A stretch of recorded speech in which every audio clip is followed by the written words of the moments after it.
नमस्कार दोस्तों, आपका स्वागत है योगेश महाजन लीगल चैनल पर। योगेश महाजन लीगल चैनल पर हम आपको प्रस्तुत करेंगे नवीनतम सुप्रीम कोर्ट के फैसलों और विभिन्न अन्य न्यायालयों के फैसलों पर और विधि ज्ञान को प्रसारित करने का प्रयास करेंगे। इस चैनल पर हम न्यायिक फैसलों के महत्व को समझाने और विधि समझौतों की युक्तियों को समझाने का प्रयास करते हैं। हमारा मकसद है कानून और न्याय के क्षेत्र में ज्ञान को आपके पास पहुंचाना, तो कृपया हमारे चैनल को सब्सक्राइब करें, घंटी आइकन दबाएं, वीडियो को लाइक और शेयर करें। दोस्तों, ये वीडियो एक व्यूअर जो हैं उनकी रिक्वेस्ट पे बनाया जा रहा है। ये क्रिमिनल अपील नंबर 1251 ऑफ 2014 है, जिसमें अपीलेंट वर्सेस रिस्पोंडेंट्स का ये केस है। State of Punjab and others जो कि रिस्पोंडेंट्स है। यहाँ पर जो अपीलेंट है एक वुमेन है, उन्होंने 482 सीआरपीसी में एक पटिशन थी वो फाइल की थी पंजाब हरियाणा हाई कोर्ट में, और वहां पर ये प्रेयर मांगी थी कि 182 इंडियन पीनल कोड के अंदर उनके ऊपर जो कंप्लेंट बनाई गई है ब्रदर इन लॉ द्वारा, उसको खारिज कर दिया जाए। लेकिन पंजाब हरियाणा हाई कोर्ट ने, माननीय कोर्ट ने उसको डिसमिस कर दी थी 482 सीआरपीसी में। फाइनली जो है वो सुप्रीम कोर्ट में आई थी और माननीय सुप्रीम कोर्ट ने उनकी जो अपील थी उसको अलाउड कर दिया था। आइए हम इसके कंटेंट्स को समझने की कोशिश करते हैं, हुआ क्या था। तो देखिए, अपील थी वो 12 जुलाई 2013 को पंजाब हरियाणा हाई कोर्ट का ऑर्डर आया था, criminal miscellaneous number so and so, और उसमें क्या था कि जो हाई कोर्ट ने पटिशन जो फाइल की थी वुमेन की, उसको रिजेक्ट कर दिया था। और केस ये था कि अपीलेंट जो है उनकी जो शादी हुई थी रिस्पोंडेंट नंबर 3 जो कि ब्रदर इन लॉ है, मींस जो ब्रदर रिस्पोंडेंट नंबर 3 हैं उनके जो ब्रदर के साथ शादी हुई थी, यहाँ पर रिस्पोंडेंट नंबर 3 बनाया उनको। आफ्टर मैरिज के बाद वो मैट्रिमोनियल हाउस में शिफ्ट हो गई थी लुधियाना में। फिर उसने बताया कि इन लॉज जो है वो डिमांड करते थे डॉवरी की। हस्बैंड भी हमेशा जो है उनका मींस वाइफ का पक्ष लेते थे, हमेशा एट्रोसिटीज से बचाते थे। जब मैटर जो आउट ऑफ कंट्रोल हो गया, फिर उसके बाद जो वुमेन ने एक सीनियर सुपरिटेंडेंट ऑफ पुलिस को कंप्लेंट की जलंधर में और बताया कि इस प्रकार की कंटिन्यूअस हरासमेंट की जा रही है, बीटिंग की जा रही है, और in connection with the dowry, और साथ में एलिगेशंस थी और डेट और टाइम भी मेंशन किया था। और लेकिन अपीलेंट के मुताबिक पुलिस ने मैटर को पेंडिंग रखा काफी देर तक और कोई एक्शन नहीं लिया, कोई एफआईआर भी रजिस्टर नहीं हुई, जबकि कंप्लेंट एक कॉजनेबल ऑफेंस बताती है। 6 अप्रैल 2009 को अपीलेंट ने एक डोमेस्टिक वायलेंस का भी कंप्लेंट डाली और इन लॉस जो है वो कॉम्प्रोमाइज में आ गए अपीलेंट के साथ। और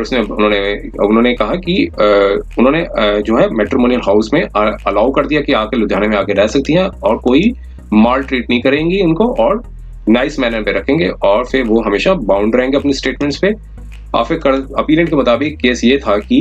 जो रिस्पोंडेंट नंबर 3 जो है, जो ब्रदर है, उनका पर्सनल ग्रूज था हस्बैंड के साथ, एक प्रॉपर्टी से संबंधित था। एक एफिडेविट सबमिट किया था 23 अप्रैल 2009 में पुलिस के अथॉरिटीज के समक्ष। रिस्पोंडेंट नंबर 3 ने कहा कि एलिगेशंस थी कंप्लेंट की वो फॉल्स हैं और 182 इंडियन पीनल कोड में अपीलेंट के अगेंस्ट में एक्शन लिया जाए। और डिप्टी सुपरिटेंडेंट ऑफ पुलिस ने एक रिपोर्ट थी, वो उसमें अर्जर्शंस जो बताए थे रिस्पोंडेंट नंबर 3 ने जो लगाए थे उनको कंसिडर किया और कंप्लेंट को फाइल की ऑफिस में। एफिडेविट के बेसिस पे पुलिस ने जो 5 अक्टूबर 2009 में एक जो है एक प्रिपेयर की और कोर्ट में जो है वो प्रेजेंट की जलंधर में, और अप्रूवल लिया कि एक्शन लेने के लिए कि अपीलेंट 182 इंडियन पीनल कोड के अंदर उस पर एक्शन लेने के लिए वो रिक्वेस्ट की, मींस मांगी। फिर उस जो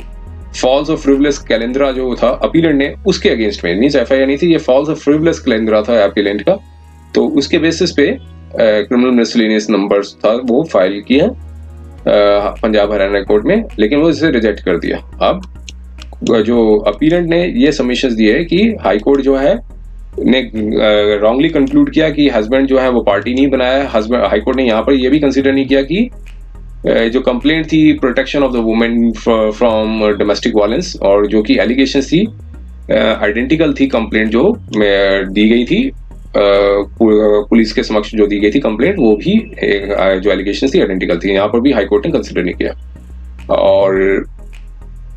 अब काउंसिल थे रिस्पोंडेंट ने कहा कि अपीलेंट हमेशा ही फॉल्स और फ्रिवलेस कंप्लेंट्स पुलिस अथॉरिटीज के समक्ष डालती हैं।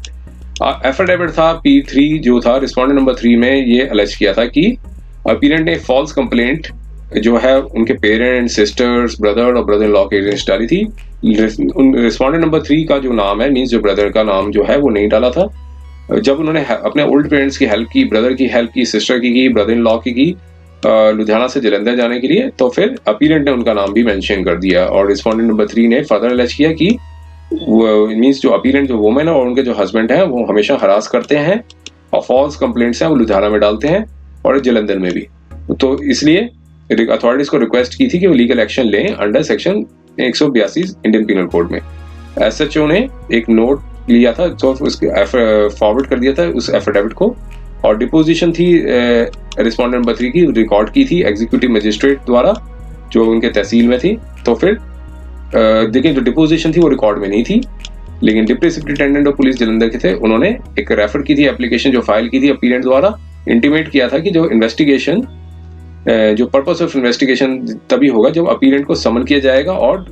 फिर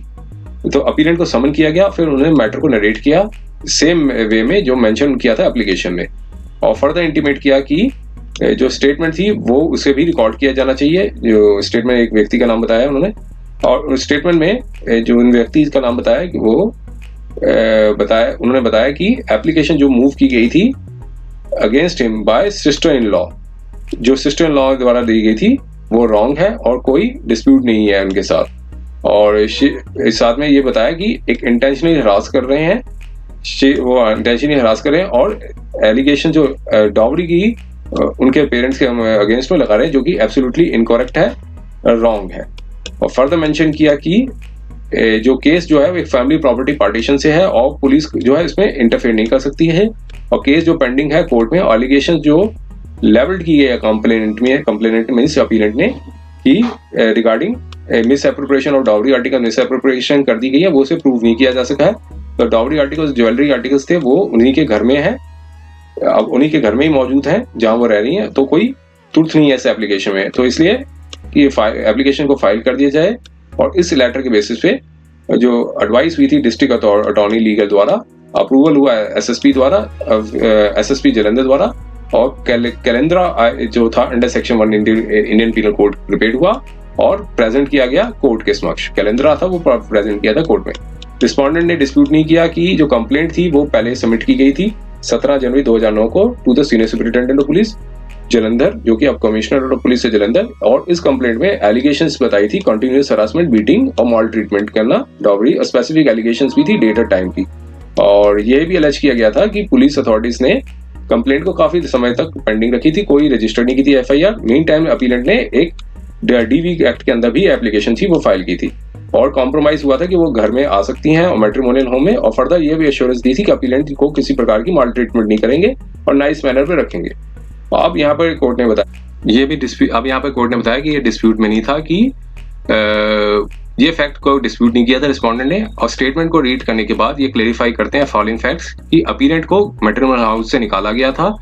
एक और बाय वन और अदर पर्संस, जो कि इन लॉस में थे, कई एक या एक से ज्यादा व्यक्ति थे। अश्योरेंस भी दी थी इन लॉस ने कि वो माल ट्रीट नहीं करेंगे अपीलेंट को, और एक प्रिजम्पशन था कि आप makes a presumption that one और अदर फैमिली मेंबर्स जो है वो माल ट्रीट कर रहे हैं अपीलेंट को, और अश्योरेंस दी गई थी बाय द इन लॉस कि वो अपीलेंट को नाइस मैनर पे रखेंगे फ्यूचर में, और सजेस्ट करता है कि अपीलेंट वाज नॉट ट्रीटेड, ये सजेस्ट करता है कि अपीलेंट को नाइस मैनर पे ट्रीट नहीं किया गया बाय एक या other members of the family द्वारा। अब यहाँ पर बताया कि जो कंप्लेंट जो है वो कोई भी वुमेन अलेस्ट करती है कि ऑफेंस जो वुमेन देती है कंप्लेंट, जो उसमें अलेस्ट किया गया हो कि protection of the women dowry, जो डोमेस्टिक वायलेंस एक्ट के अंदर कोई कंप्लेंट देती है कि किसी भी मेंबर द्वारा, फैमिली मेंबर द्वारा कमिट किया गया हो, तो मैटर जो है वो उसको उस मैटर को काफी सीरियसली देखना चाहिए, मींस सीरियसली, काफी सीरियसली लुक्ड अपॉन सीरियसली। और पुलिस ने यहाँ पर बिना वेरिफिकेशन किए इन्वेस्टिगेशन दिए कैनॉट सबमिट अ रिपोर्ट, कि ऐसे रिपोर्ट नहीं सबमिट करनी चाहिए कि कोई भी केस बनता नहीं है। इन्वेस्टिगेशन एजेंसी को प्रॉपर इंक्वायरी करनी चाहिए, और उसके बाद ही जो प्रॉपर इंक्वायरी सिर्फ मेंबर्स ऑफ फैमिली द्वारा भी, लेकिन नेबर्स ऑफ फ्रेंड्स और अदर्स से भी इंक्वायरी करनी चाहिए, और उसकी इंक्वायरी के बाद ही इन्वेस्टिगेशन एजेंसी है एक अपना डेफिनेट ओपिनियन दे और फिर फाइनल रिपोर्ट हो। लेकिन जो कोर्ट जो है डिसाइड करती है कि, लेकिन यहाँ पर बताया कोर्ट डिसाइड करती है कि कॉजनेस ऑफ ऑफेंस हुआ है कि नहीं हुआ, और under the provisions of act section 182 जो है वो फॉल्स इंफॉर्मेशन से रिलेटेड है, जिससे कोई भी जिसकी इंटेंशन हो किसी भी पब्लिक सर्वेंट को दी गई हो, जो ताकि वो अपनी लॉफुल पावर यूज करे इंजरी, जिससे इंजरी अदर पर्सन को मिले। तो अब 182 की जो डेफिनेशन थी वो यहाँ पर नरेट की कोर्ट ने। फॉल्स इंफॉर्मेशन क्या होती है, और यहाँ पर बताया कि जब फॉलोइंग इंग्रेडिएंट्स क्या है। एक इंफॉर्मेशन किसी व्यक्ति द्वारा दी गई है पब्लिक सर्वेंट को, और जो इंफॉर्मेशन दी गई है पब्लिक, जो पर्सन इंफॉर्मेशन देता है वो बिलीव करता हो कि इंफॉर्मेशन फॉल्स है, और जब फिर यहाँ पर जो इंफॉर्मेशन दी गई हो इस इंटेंशन के साथ कि जो पब्लिक सर्वेंट जो है जो कोई भी फैक्ट्स जो बताए गए हैं, अगर वो फैक्ट्स को देखेगा तो उसके सच public servant not to do anything, अगर ये ट्रू स्टेटेड फैक्ट्स जो दिए गए हैं इंफॉर्मेशन के वो उसको जो पता हो, और इस तरह की जो लॉफुल पावर जो है पब्लिक सर्वेंट द्वारा, तो जिससे वो जिसकी वो यूज करेगा तो उससे इंजरी होगी या अनॉयंस होगी। तो यहाँ पर इस केस में बताया कि इन्वेस्टिगेटिंग एजेंसी जिन्हें यहाँ पर कोई साबित नहीं कर पाई, यहाँ पे फेल टू शो कि अपीलेंट ने कोई ऐसी इंफॉर्मेशन दी हो जिसकी वजह से जो उसे लगता हो कि ये इंफॉर्मेशन फॉल्स है। इन्वेस्टिगेटिंग रिपोर्ट्स में कहीं भी इन द इन्वेस्टिगेटिंग रिपोर्ट में कहीं भी रिपोर्ट नहीं किया कि अपीलेंट को कोई ऐसी इंफॉर्मेशन थी, उसे लग रहा हो कि वो फॉल्स है, लेकिन उसने उसके बाद भी इंफॉर्मेशन दी हो हरास करने के लिए रिस्पोंडेंट नंबर 3 को। तो यहाँ पर रिस्पोंडेंट नंबर 1 और 2 ने कोई भी